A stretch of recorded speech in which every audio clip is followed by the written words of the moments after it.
अभी तक इस तरह की कोई बात सामने नहीं आई है, क्योंकि ये जिस तरह की कंपनी है, ये कंपनी डायरेक्ट सेलिंग में है और ये लड़के लड़कियां सबको रखती है। जो वीडियोस अभी सोशल मीडिया में चल रहे हैं, इसी तरह का उस टाइम पे भी कंप्लेन आया, तो हम लोगों ने त्वरित कार्रवाई करते हुए 19 मई 2023 को भी रेड किया था। जो एफआईआर हुआ है, इसमें 9 लोगों पे आरोप लगाया गया है और उसमें से हम लोगों ने एक आदमी की अरेस्टिंग की है। इनमें ये चीज़ सामने आई है, ये पिछली वाली एफआईआर में भी ये चीज़ सामने आई थी कि सिर्फ लड़कियां ही नहीं, लड़कों के साथ भी वो चीज़ होता है।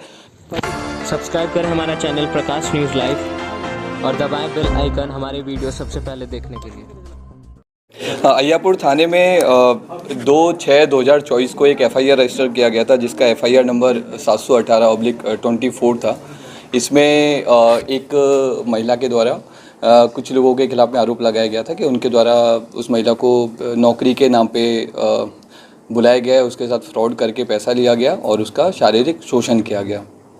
तो हम लोग के द्वारा कांड की गंभीरता को देखते हुए इसमें एसडीपीओ 2 टाउन के नेतृत्व में और जिसमें प्रोविजनल डीएसपी और एसएचओ अय्यापुर और डीआईयू के लोग भी थे, सब लोगों ने मिलकर के इसमें लगातार हम लोग काम कर रहे थे।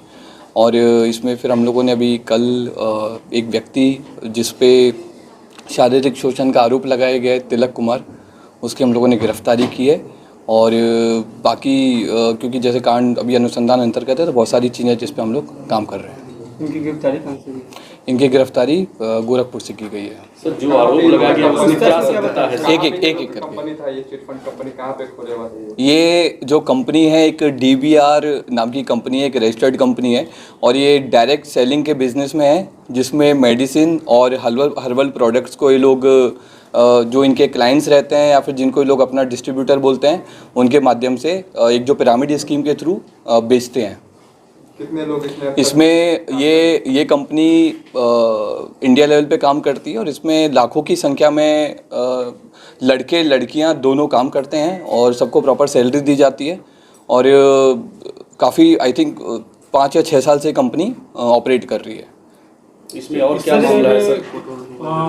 जो आरोप लग रहा है कि 100 से अधिक लड़कियों का यौन शोषण हुआ, उसमें क्या कुछ अभी तक इस तरह की कोई बात सामने नहीं आई है, क्योंकि ये जिस तरह की कंपनी है, ये कंपनी डायरेक्ट सेलिंग में है और ये लड़के लड़कियां सबको रखती है।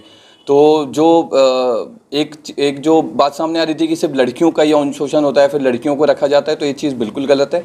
इसमें लड़के ज़्यादा संख्या में हैं। और अभी हम लोगों ने जब हम लोग की टीम के द्वारा लास्ट ईयर भी अय्यापुर थाने के द्वारा 19 मई को बकरी में, जहाँ पर इसका ऑफिस है, वहाँ पर रेड किया गया था, क्योंकि उस टाइम पे एक ओमकार नाथ पांडे नाम के व्यक्ति के द्वारा कंप्लेन किया गया था कि इस तरह से कुछ मारपीट वगैरह, जो वीडियोस अभी सोशल मीडिया में चल रहे हैं, इसी तरह का उस टाइम पे भी कंप्लेन आया था। तो हम लोगों ने त्वरित कार्रवाई करते हुए 19 मई 2023 को भी रेड किया था, एफआईआर किया था और उसमें हम लोगों ने 7 लोगों को जेल भेजा था इसी कंपनी के। उस टाइम पे भी ये लड़की उस ऑफिस में काम करती थी और तब से वो ऑफिस बंद हो गया है। और उसके बाद से मतलब जब ये एफआईआर हो, तब भी ये लड़की कभी भी पुलिस के सामने नहीं आई है। कितने लोग पे आरोप लगाए गए इस मामले में? इस मामले में जो एफआईआर हुआ है, इसमें 9 लोगों पे आरोप लगाया गया है और उसमें से हम लोगों ने एक आदमी की अरेस्टिंग की है। इनमें से जो 2 लोगों पे आरोप है, उन लोगों का पिछले साल जो एफआईआर हुई थी उसमें भी नाम था, जो अभी बेल्ड आउट है।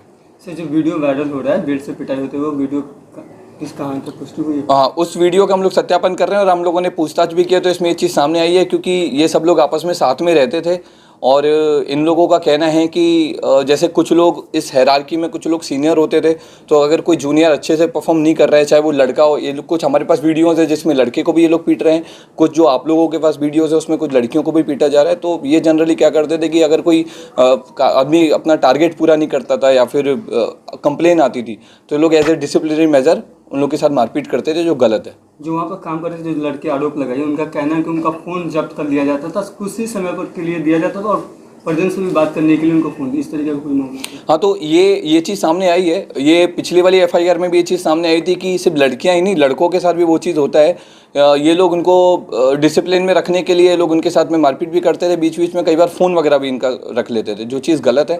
तो वो चीज़ का हम लोग अनुसंधान कर रहे हैं, लेकिन ऐसा नहीं है कि सिर्फ लड़कियों के साथ में किया जाता था, ये लड़कों के साथ में भी होता था और लड़कियों के साथ में भी होता था। सर, इस घटना की जानकारी उनकी जो कंपनी है उनके बड़ी अधिकारी को है?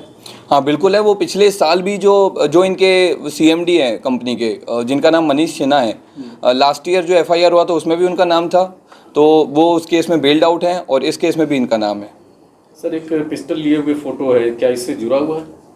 नहीं, इस केस से वो जुड़ा हुआ नहीं कि जब हम लोगों ने कल रेड किया था सेम सेंटर में, वो सेंटर पिछले साल से ही बंद है। जब हम लोगों ने लास्ट ईयर अय्यापुर में रेड किया था तब से वो सेंटर बंद है और तब से ये लड़की भी भागी हुई थी, क्योंकि इसी लड़की को ये डर भी था कि शायद इस लड़की का भी नाम केस में आ सकता है, क्योंकि ये लड़की भी 60 से 70 लड़कियों को कहने पर बुलाई थी।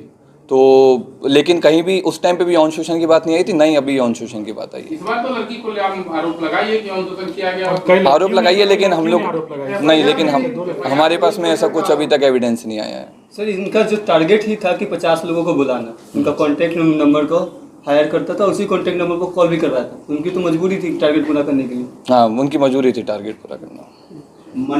मनीष सिंह की आखिरकार गिरफ्तारी क्यों नहीं हो रही थी? उसकी पुराने वाले केस में वो बेल्ड आउट है, इस वाले केस में हम लोगों ने तिलक की गिरफ्तारी की है। मनीष पे हम लोग छापेमारी कर रहे हैं, भागा हुआ है वो भी। कहाँ का रहने वाला है? सिवान का रहने वाला है। अभी बाकी लोग जो नामजद आरोपी हैं उनकी गिरफ्तारी को लेकर क्या कुछ है? बिल्कुल, सब लोगों पे जिन जिन लोगों का इसमें रोल आएगा सब लोगों पे हम कार्रवाई करेंगे।